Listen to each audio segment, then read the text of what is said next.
Hey everybody, it's Mom to Wife of One and welcome back to my channel. If this is your first time here, hi and welcome and thank you so much for clicking on my video. If you are a returning person, a returning subscriber, thank you guys so much for your support, for watching my videos, for commenting, for liking them, for sharing them, for doing all of those great things that just bring so much joy to my little heart. As you can see from the title of the episode, we are here to discuss Married at First Sight, Season 15, Episode 8, entitled Party Ways. This is the episode where all the couples have their housewarming party and where they get to bring their friends and sometimes their family and bring them together under one space. Because keep in mind, at this point, they've been married now for about 2 weeks and they haven't seen most of their friends and family in that time. And the last time their friends and family got to meet each other was at the wedding as well. So this is a chance for the friends and family to come over to see how the couple is doing, to kind of grill their, cousin or friend's new spouse, and to really get an idea of where they are in their marriage, right? So I will say this. I don't have a lot of notes for a lot of the couples. I did think there were a couple things that I did notice that I was like, that's kind of different. I noticed that for Stasha and Nate and Morgan and Ben, they were the only two couples that didn't have any moment in the episode where it was just the two of them talking. Whether it was the two of them talking about how the party went or the two of them planning the party, we didn't really get to have that conversation with those two specific couples. And I also thought it was interesting that while everyone else at their individual parties talked with the friends of their spouse, at Kristen and Mitch's party, they both talked to their own people, which I thought was really interesting.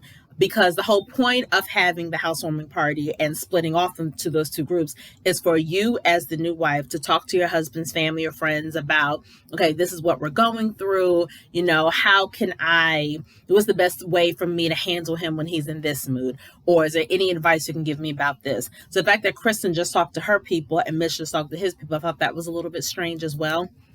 Also, can we talk about some of the themes of these housewarming parties? Now, I've been to housewarming parties before. I've never, not once, been to one with a theme where people dress up. I think the closest is a housewarming party I went to before with the theme of the food, at least, was like Asian. So it was a bunch of like edamame and sushi and all that stuff. That's something different. I've never once been invited to a costume housewarming party. I thought the 70s theme, I thought that was cute. And I liked that everybody came dressed up. I thought that was a really cute touch. That was a cute idea. The whole, Lindy and Miguel's theme of game show contestant, it just seemed weird because basically you just wanted to have a game night. So why don't you just have a regular game night? But I guess because Miguel is quirky and does Dungeons and Dragons, that's why they're like, oh, let's all dress up. All of it looked really strange, and I didn't get at all Mitch and Kristen's. I didn't understand. It's like retrofuturism. I did not understand it whatsoever. I was so completely lost, like, what? But we'll go over the couples one by one like we normally do.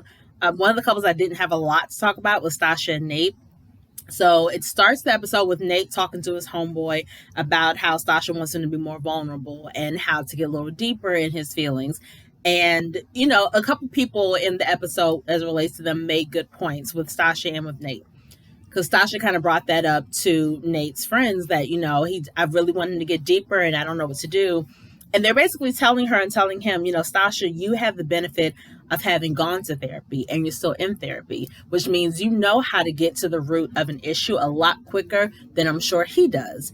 And without having gone through that work of therapy, and not saying therapy is for everybody, I think everyone could benefit from some kind of counseling, but without him having gone through that process, obviously it's a little difficult for him to even understand where to start.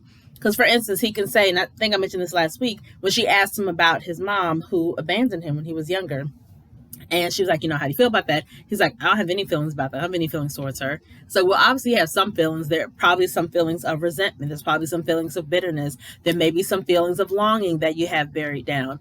But for him, it's like, oh, well, I don't feel anything. And the thing is, I think even in him saying that, he's not necessarily lying. That's just all he knows is not having feeling about this woman and about that situation because he hasn't done a deeper dive to figure out what other feelings he may have buried. So Nate took all of what she said when they met with Pastor Kyle last week, and he decided he's going to go to therapy himself. And I like that he came to that conclusion. I was a little worried at first because I was afraid he was doing it just to please Stasha. But he did say to his friend, like, I want to He said he wants to get deeper. He wants to see how he can get deeper because he was like, I've never been a husband before. So I'm sure something like that, having that transition from being single to being a husband, can cause a lot of havoc mentally because you probably are always thinking about what you're saying and what you're doing, and you're probably nervous and you're probably anxious and you're probably a lot of different things. So he's like, therapy will probably help me to adjust better to being a husband as well, because I think it's a good idea. So I'm happy that he came to that conclusion on his own, and he said that Stasha seems really happy that he made the decision as well. So I was like, okay, look at him doing well. Something interesting that came up is that he talked to Stasha's sisters at the housewarming party and talked about the whole idea of her having kids. Now, what I remember last week, she said, I want to have kids within a year. That's what I heard. Now she's saying within a year, I want us to be able to have that conversation. I feel like that's a little more doable. That is a little more understandable. It makes a little more sense that after a year of us being married, now let's have the conversation about where we are. Do you think we're ready to have kids? Are you ready to start trying? That's different than, within 12 months, I want to already have a baby. So I like the fact that she kind of, brought that down a little bit more. I do understand with her being older that obviously she wants to kind of get the party going. But he made up, well, I don't say made up, he made an interesting point to her sisters that I don't know if he's brought to her attention. He basically told them she doesn't even like dogs. I've never seen her around kids. And she's a workaholic. So I don't know how she's planning to balance everything. Now, granted, as a woman, I'm going to say here now that obviously women can do pretty much anything we set our minds to. We do know how to balance workload or work life and home life. It varies sometimes in how successful we are at it, but it is possible. But I do understand where he's coming from as someone who does want this. And his boys brought up a good point to her. They said, keep in mind his mom was not there. So he probably does have a feeling of abandonment, even though he can't put a name on it. So maybe he's afraid that because she works so hard, that on some level, he may have to raise this child on his own like his dad did. And again, that's something that's a deeper connection that he probably isn't putting together right away because he doesn't have the benefit of therapy, and something Sasha didn't think about. So I like the fact that his homeboys were really honest with her, and they were like, look, give him a chance, be patient with him. You need to make sure you make it clear to him that you're not going anywhere because he needs that reassurance right now. And for Nate, he is going through the process, I think, of, getting therapy and trying to be what Sasha needs him to be. So there wasn't really a lot to unpack there, but I did notice, now for those of you who've been watching this show from the first episode, at their wedding, you'll remember that there was a friend of his, a female friend, who was like, oh my gosh, I can't wait. Stasha, it's so great to meet you. You're going to be such a benefit to our group, and it's going to be wonderful. And, because we love seeing sunsets and we love hiking, and I can't wait to see you go hiking with us. And it wasn't necessarily like, the way the producers cut it and the music that you had behind it definitely gave you the feeling that, oh, this chick is not genuine, or maybe she's tried to get with Nate, or maybe she and Nate have done some stuff together or something. It definitely, the music made you think that something sinister was happening. So I did notice that chick was not invited to the housewarming party. I peeped that. Did y'all peep that? Because I wasn't looking for her, but I noticed like, I don't see her. I thought that was very interesting and fascinating. But that's all really happened with them. I mean, I still like them as a couple. Their party looked more fun than everybody else's party did, in my opinion. So yeah, I think they'll be okay. I want to talk about Morgan and Ben next. So Morgan is holding on to this resentment for dear life. And the fact that this woman hasn't had therapy yet either is boggling to me, because it's clear she's punishing Ben and has punished every man in her life for whatever her father did to her. And we may never know exactly what her father did or didn't do, but whatever he did, she is punishing every other man that she has come across. Because she said, if any other man hurt me, I would just immediately leave. Like I would have been out by now. And the thing is, okay, yes, Ben hurt you. Yes, you feel like he betrayed your trust. Yes, you feel, a little slighted. I understand all of that. But Ben did apologize profusely to you. Ben is still getting to know you. Ben is still getting to understand you. But with your walls up, you're not even giving him the chance to really get to know you, to really talk to you. And for you to be like, oh, well, at this point, I would have been left. And it's like, It'd be different if you're dating somebody for a long period of time and then they do something like this and they know this is something that that sets you off. Then, okay, I can understand. But for someone that has known you for all of 2 weeks, he's still learning what all of your buttons are. And not saying that Ben, what he did was right, because I'm not saying that at all. But I do think that he deserves a second chance. You did marry this person, and it doesn't make sense for you to basically continue to make him suffer for the remaining 6 weeks, because that's not you putting forth the best effort to be married. That's you still treating him like a guy that you date. And even when she was talking to the other girls and was like, oh, we hang out, we eat together, we do this. So you're basically just dating, but with no intimacy. You're not you're not producing an environment that makes him comfortable to try to hold your hand, to try to hug you, to try to kiss you. Obviously, there's no sex either. So with you cutting off all intimacy, but you're still hanging out with him, Lindy brought up a good point. She was like, the fact that you can still be around him means that there is still hope. You guys are building at least a friendship, but you have to press reset on this whole thing and stop punishing him. And that's probably easier said than done. And while I understand that, Morgan needs to let it go. And it bothered me that when they had their housewarming party, first of all, I liked their theme the best. It was just tequilas and tacos. We don't need no costumes. We don't need no outfits. We're just going to have some tequila and we're going to have tacos. I like that. Boom. Cut and dried. Simple. That was perfect. What I didn't like was at the housewarming party, I think she had one friend there and he had two of his homeboys. And somebody asked about the honeymoon. Now, what they could have just been like, oh, the honeymoon, we had some challenges, but we're working through it. That could have been the end of the conversation. Let's take a couple shots and let's get the party started. That could have been the end of it. Morgan kept pushing Ben to talk about the honeymoon. Like, go on, tell him, just go on, tell him, no, just tell him your view, because, it's going to come out anyway. Just tell him. It's like, but I could tell that Ben had no plans on telling them because it's not their business. And I feel like Ben was like, I learned my lesson last time. The last time I opened my mouth to somebody that wasn't my wife, you got pissed off. So now I'm not opening my mouth because I know how you are. So I'm trying to keep our business now. I'm not talking about it. And you could tell that he was kind of hemming and hawing because he was trying to figure a way to get out of it. And she just kept pressing him and needling him. And I was like, girl, leave him alone. B, he don't want to talk about it, so stop pressuring him like that. And C, this makes it awkward for everybody now at the parties. They're all looking like, well, what the freak happened? What did he do? What did she do?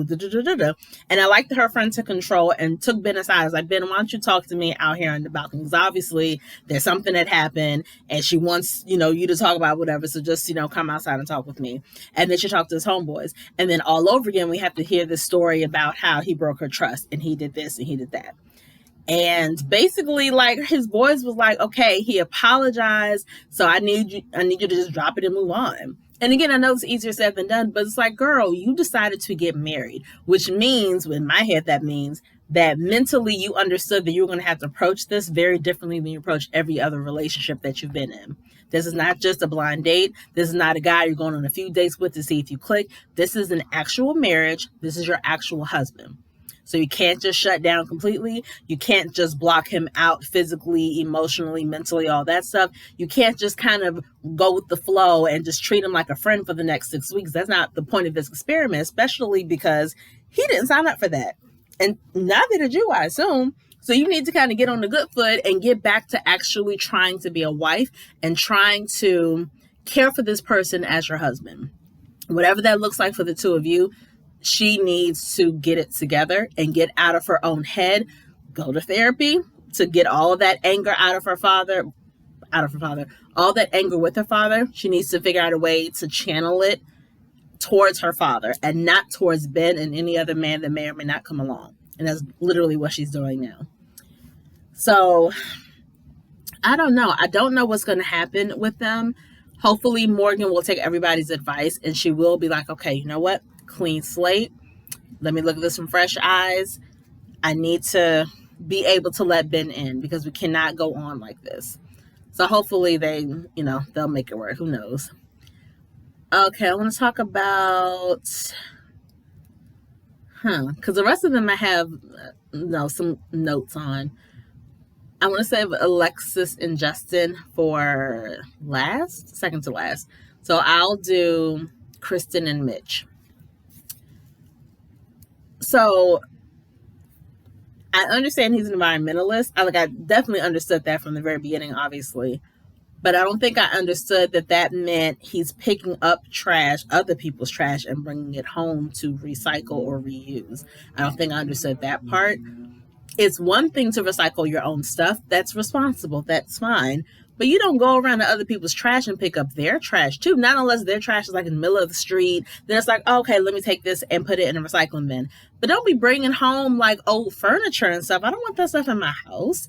So and Kristen's friend kind of hit on the nail on the head when Kristen was talking to her about, so instead of getting these plastic cups for the Jello shots, we have these reusable things that cost $20 more, but that's $20 more. She said they cost 20 times as much.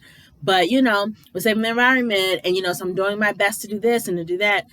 And we don't hear, and the friend said this to her, it's great that you're doing this, but make sure you're not the only one who is making changes, the only one who is trying to compromise, the only one who is sacrificing. It needs to be a dual thing. It can't just be you.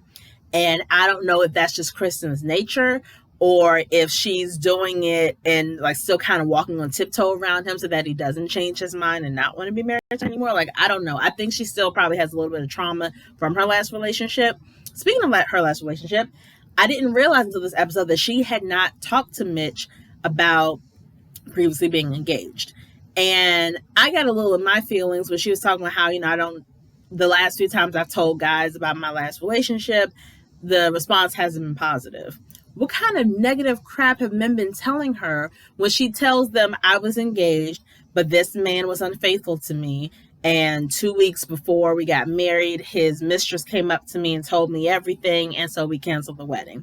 What kind of man did you come across that had something negative to say to you about it and make it seem like it was your fault? That pissed me off. Like, the audacity of men. Like, really, I mean, women can be pretty audacious as well. But I felt so bad that she's gotten a bad response from men when she tells them how she got her heart broken. So I'm glad that Mitch had the response that she needed, that he didn't blame her. He was like, you did what you had to do. And, I'm glad that you got out of the situation. And I can promise you that I will never treat you the way that man did. He was not forthcoming with you. And I told you I will always be honest with you and I will always talk to you. So I was like, okay, that was good. That was a nice little sweet moment. One thing I did put in my notes, I said, I personally, me, mama, two, wife, one, I am not quirky enough to appreciate that housewarming. I didn't get it. I didn't understand it. I know he was dressed as a Trekkie, I think. And I don't know what was she a Martian? I was so confused. I didn't get it. I'm like, this is way too quirky for me. But I like that she said like, oh, this was weird, but it worked out. But maybe next time, I can plan it. I'm looking forward to the next time I can plan something. So I feel like Kristen isn't necessarily a wallflower. I think she definitely has her voice. But I think that she definitely goes along to get along more so than he does. I think he appreciates the effort she's making, but I don't know necessarily how much of an effort he's making. And I don't think it's become a problem just yet, but I can see that becoming a problem in the future. And, oh my gosh, he talked about her freaking dog and said he called the dog a useless creature that breathes too loud. At some point, Mitch, that she's going to see this footage and she's going to know how you feel about her poor dog. That's not fair. That's her baby. That's her dog, whatever. It just made no sense. Like, come on now, Mitch. Don't be that person. But, yeah. I mean, that's pretty much it. There's nothing else that really happened. It just, I don't know.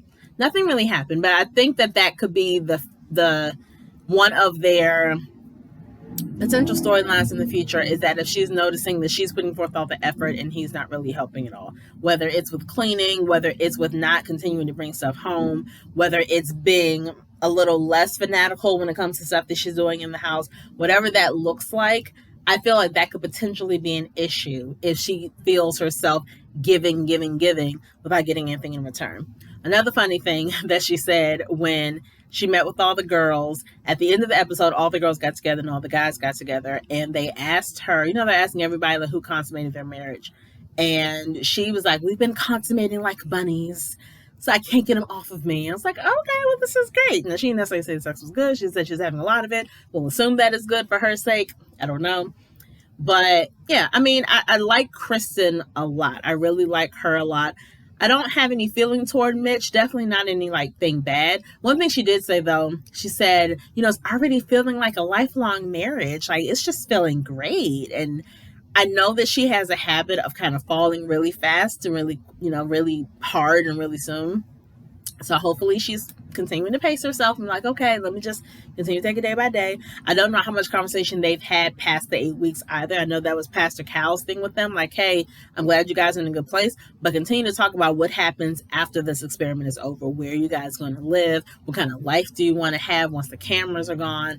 These are conversations that I guess they need to have. I personally think it's a little too soon to have them, but I guess, it doesn't hurt to at least broach the subject of, where would you want to live once we leave here? So hopefully they're having those conversations.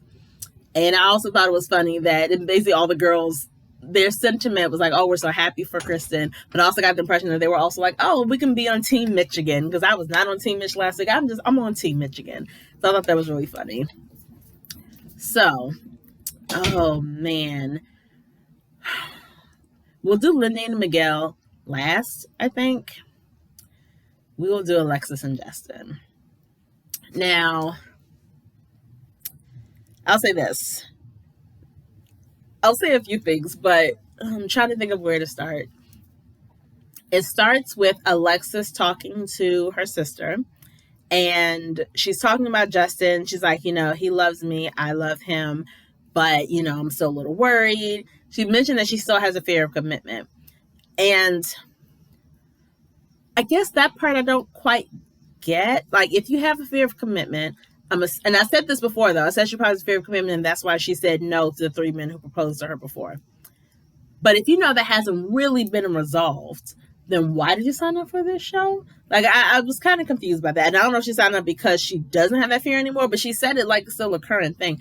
I don't know. It's very confusing to me. I think she's confused as well. But, she told her sister, we said we love each other, but her main thing, and she said this last week to Pastor Cal, for Justin, she thinks that he's vague in some of the things that he says. And I think she really means not that he's vague, but he's not disclosing all the information. So last week, he didn't disclose that his dog, Maya, had been in a couple fights before, that she had a little aggression towards a couple dogs. He said because, they were aggressive first, but that's still something that maybe she should have been told. So she's basically telling him, like, look, talk to me. And she said I don't know if it was at the wedding or on the honeymoon, how he promised her, I'm going to overshare to the point where you're going to be tired of hearing my voice. He promised her he's going to over communicate. And she feels like she's not getting that. So at the house, it shows, like, the grainy footage of them at home late one night. And I guess her dog hadn't eaten in a couple of days and had been throwing up blood. Now, Justin works from home all day, so he's with Newton all day, her dog, while she is out in the office. So she was upset because he didn't tell her that her dog had been throwing up. She found out, I guess, after being home and like seeing him throw up something. And he's like, no, but I got this medicine and, I took care of it, or I'm taking care of it. So she's like, yeah, but why wouldn't you tell me? Like, that's my dog. And what I loved how she handled the situation.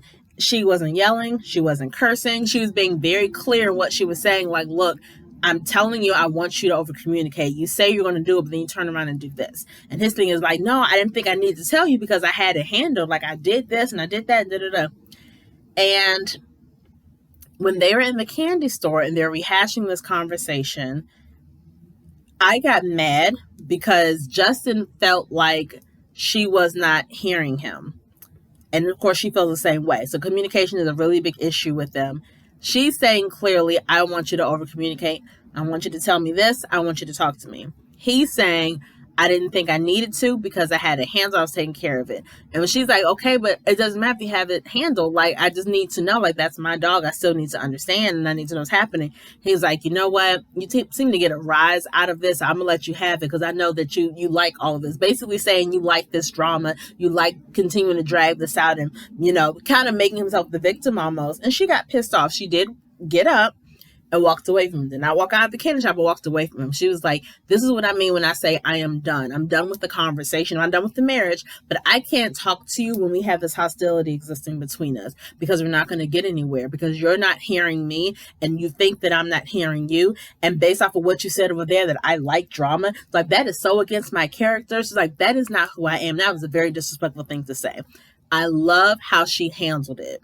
She didn't talk down to him. She was very like upfront and honest about, this is how you made me feel just now. This is what I'm saying. This is what I'm talking about. This is what I need. And I came to a conclusion with Justin. I think the reason he didn't tell her about the dog and the dog throwing up, and the reason he was so adamant saying, no, I need to tell you because I got to take care of it, I think Justin is so deathly afraid of failing in this marriage and failing as a husband that he is overcompensating by trying to solve every problem by himself. That's my thing. I think he, has been waiting to get married for so long, was really like excited about this experiment, really wanted to work, really likes Alexis as a person, says that he loves her, and he is so afraid of failing or so afraid of doing or saying something that's going to make her leave him, that he is doing everything in his power to solve these problems before they arise. And when she still has an issue with it in his mind, what else can I do? I'm doing everything. Then it's like, you're doing everything but listening to her. You're doing everything but confiding in her. You're doing everything but understanding that when it comes to solving problems, it is not your job by yourself. You are in a marriage. Therefore, you have a partner to help you solve these problems. That's part of the perks of being married, is that you no longer have to deal with these things by yourself, especially when it comes to her dog.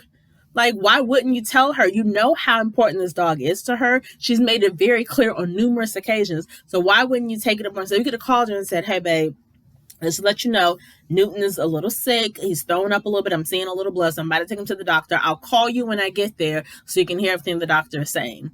That's how he should have handled the situation. Not gone to take him to the doctor, gotten the medication, and doing everything himself without telling her anything, because now she's going to think that you are hiding something. Or she's going to question why. She's going to question what kind of mindset you were in to think would be okay to keep her in the dark about her dog. So I think it's just his fear of failure that's causing him to make these not quite smart decisions. And I need him to understand that. And I need her to kind of come to that conclusion too. And their portion of last night's episode, their housewarming party, y'all. The theme was 90s, which is cute. That was fine. She bought all 90s candy. They're in 90s outfits. Neglected to tell their guests there was a theme. So none of the guests were in costume. That looks really awkward and weird. Now they look kind of stupid because they're in costume and everybody else just like, oh, there's a theme we didn't know. And then if I'm beefing with my husband and we have a party plans, there's only one of two options. Either we are canceling this party because we're still in our feelings and we need to work stuff out, or we are going to have the party, but we're going to put our argument on pause. Let's pump the brakes on it for a minute and have this party. And then after the party is over, we can go back to beefing or go back to figuring out how to solve this issue. But under no circumstances are we going to have the party and then air our stuff out in front of everybody. My husband, I don't operate that way. I don't know most husbands and wives that operate that way. And Alexis is known, though, for putting their business out there. She's also the queen of telling everybody who will listen that her husband is celibate. That's nobody's business, but she felt the need to tell people at her wedding, so everybody on the honeymoon. Girl, why is this necessary? And so at the party, they're talking and she's like, honestly, you guys, Justin and I aren't in a good place. And I love that as soon as you said that, her friend piped up and said, oh, that's normal. And she's like, what do you mean that's normal? He was like, y'all still getting to know each other. Of course, y'all going to have y'all tips. And he went back to eating. And that should have been the end of the conversation. Because what I liked is that her friend made it clear that A, you guys are going to argue. B, he didn't try to give advice. And C, he did not ask for details. He was like, that's y'all business, but that's going to happen. Y'all be all right. And went back to eating his tuna salad, whatever the heck he was eating, and was chilling. That's where the conversation should have ended. Instead, Alexis want to be like, oh, because then we did this and we said this. She was like, and I'm baby, Justin, I'm sorry. I know I normally talk to you before we say stuff in front of other people, but this is what he said. No. You don't apologize to him and then continue to do whatever you want to do. You can say, oh, Justin, I'm sorry. Normally I do ask you before we talk to other people, is it okay if I tell people what we're going through? That's what she could have said. And then if he said, no, I don't want it, she'd be like, okay.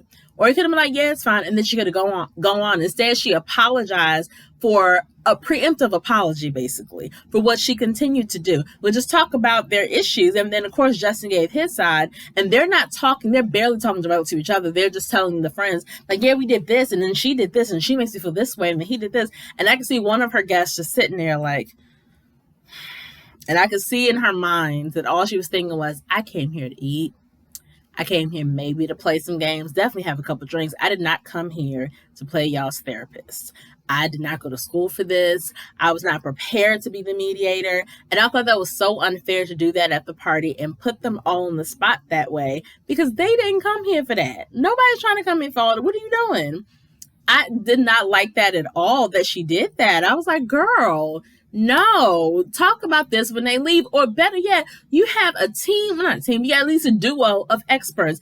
As soon as they leave, call Pastor Cal on speakerphone and be like, yo, man, we need an emergency session. What's good? And keep it pushing. You don't make these friends become your freaking therapists. They don't know what the heck they're doing either. I was really disturbed. I really did not like that at all. And I just didn't like that. So, okay. She said her heart is in it, so she's dissecting everything. Because she said, I love you, she basically told his friends, when I say I love you, that means my heart is in it, which means I'm looking at every little thing. But the problem with looking at every little thing is that you may sometimes blow something up bigger than it actually is. And that means you may be overly critical. Because loving somebody and being in love with somebody does not mean that you now are going to clock every single flaw that they have. It does mean that you can kind of take note of some of these flaws and figure out what you can and can't live with. That's something different. But I don't want it to get to the point where she's overly criticizing him, because I feel like because he, again, has that fear of failing, that is not necessarily going to push him away, but I'm afraid that's going to make him try too hard, and then he's going to lose himself trying to mold himself into what he thinks she wants. So that's kind of my fear as well.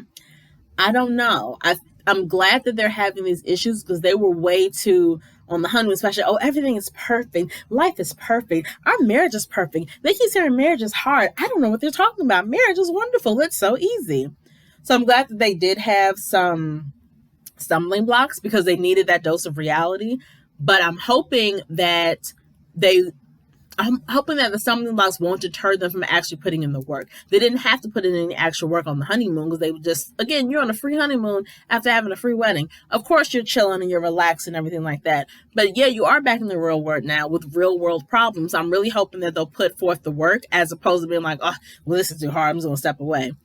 Whatever you get in after the show is over, whatever the relationship, whether it's another marriage or just a boyfriend-girlfriend thing, you're still going to have issues. And you're still going to have to learn how to effectively work through those issues. So hopefully they bring on somebody else to help them with their communication, because right now, that is their biggest struggle.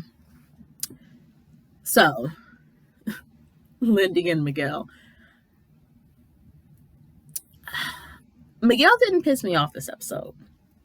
He didn't necessarily piss me off. He seemed really enamored with Lindy when he was talking. I was really surprised when he was talking to his friend. He was like, oh my gosh, she is kind and agreeable.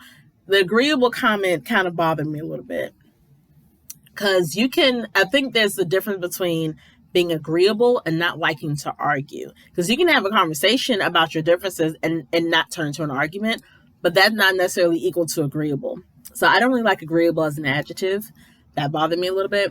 But he also said that she's open-minded, she's a great conversationalist, and his friend brought up, like, oh, do you think she would fit in with our group? She's a little younger. And then I realized, like, oh, this is the first time someone's actually mentioned the age gap, because I believe they are 6 years apart, which isn't like a lot, but we're talking about somebody who's in his mid-30s compared to somebody who's not yet 30. So that can be kind of a world of difference sometimes. Because I know Lindy is great. She's so deep, and she's this and she's that. He seems like really, like, smitten. I was like, oh. I wasn't really expecting to see that side. So that made me happy that he likes Lindy. Seems like as much as she likes him. So I was like, oh, okay, maybe there's hope here. He did say that he's happy with Lindy as a wife. And he thinks she was not necessarily born for the role, but I guess she just has naturally adapted to being a wife. I'll say that. And I talked about the theme of their housewarming party contestants on the game show. Why can't it just be a game night? Why? But again, I guess it's the whole Dungeons and Dragons thing. I guess I'm just whatever. Oh, another thing. This is a personal thing. The friend asked Miguel about, like, have you told each other, your deepest secrets? And he's like, oh yeah, we talk all the time about our secrets. We call them our deep darkies. It's like, now granted, I know I'm overly sensitive. I'll say overly sensitive. I know that I may peep certain things as a Black woman that other people may not peep. But deep darkies, didn't appreciate that. That did not sit well with me at all. I understand what they were saying. I understand it's short for deepest, darkest secrets. I get it. However, just hearing it out loud, I was like, because I'm imagining him saying it as a Latino man, and then imagining Lindy saying as a white woman, saying deep darkies. This doesn't sit well with me, but you know what? It's not my marriage, and hopefully I never have to hear her say it. And even if she does, she ain't saying it to me. But I definitely peeped that and made a note, like, So, neither here nor there. So their issue became, and I couldn't quite I couldn't quite determine if I agreed with one over the other. She does not have health insurance, and so she wants to be on Miguel's health insurance as his wife. His thing is he really wants her to take his last name. Now, I feel like both of them are coming from the perspective of, I'm hesitant to do this because I need to know if it's real first. I really need to kind of figure out if this is really what you want, this is really what I want. I'm still going to get to know you. I feel like that's what they were both coming from when it came to their hesitance to do one above the other. But I don't know. And I'm assuming that's what it was. But the whole thing about changing your name. Now, we heard Sasha say that she was changing her last name to Nate's last name because she doesn't have any affiliation with her last name because it was her father, a man that she does not know. I get that. Other than that, though, there's only been one other time that I can remember in past seasons where a woman changed her last name in the process of that 8 weeks because she was so serious about it. It was a Black couple that did not make it. And I'll be honest, it was her fault. She, at least on camera, it didn't look like she tried as much as she should have. But that was the only time I've seen that happen. So I've never seen a man or a woman really adamant that this has to take place. Because I think for the most part, people are just kind of taking it day by day and like, okay, we're married now. Let's figure out what this looks like for us. And so the idea of changing your name, it hasn't really registered to them as something that needs to happen because they're still just getting used to the idea of calling themselves somebody's husband or wife. So I found it interesting that it came up twice this season already for two different couples. And while I kind of understand what Miguel is saying, I wonder if that's a question that they ask in the interview process. Because they ask a lot of questions, obviously, about what kind of husband you want, what kind of wife do you want, all that other stuff. I wonder if that's a question that they ask for the women. Are you opposed to changing your last name? Is that important to you? And I wonder if they ask them in that thing as well. Because not all women change their last name. And for Miguel to be like, okay, well, I don't think you can really live together as a married couple until you change your last name. Again, not everybody changes their last name. Some people hyphenate it. Some people keep their maiden name for whatever reason. So I wonder if he made it clear that, okay, this has to happen if they ask. And if they don't ask that, I think that's something they should add, something that'd be worth adding to their, 1,000 question questionnaire. But she got a little gangster this episode. Not a little. She had a lot gangster this episode. She was basically like, you can't even help me get insurance or find an effing position, but you want me to have your effing last name? Like, what kind of sense does that make? And she's not yelling, but she's definitely dropping multiple F-bombs. And she's like, I am not feeling this. And he basically said to her, because she's talking, he's just watching her. He said, I don't like this version of you. And I put, like, how agreeable is she now, Miguel? And she told him, in the moment, she said, well, this is who I am. Like, this is how I talk. But later on, she was like, I feel bad that you saw that. She's like, actually, no, I'm glad that you saw that side of me. Because there are sides of me that you're not going to like. There are sides of you that I'm sure I'm not going to like. But us being married, you need to be able to see all those sides. I'm not always going to be sweet, always going to be silly, always going to be quirky. There are going to be times where I'm going to be upset and irritated with you. And in that moment, I felt very defensive. And that's why I was speaking the way I did. I apologize for that. I regret that, I spoke to you in that way. But understand that is a side of me that comes out when I feel like I need to defend myself. And I loved how she handled the situation. I really like the way, I like how Lindy is very good at explaining things. And I feel like in the beginning they were trying to paint her as kind of naive and kind of not knowing a lot and a little fresh face and all that stuff. But Lindy is extremely smart. She is very smart. She is very, what's the word?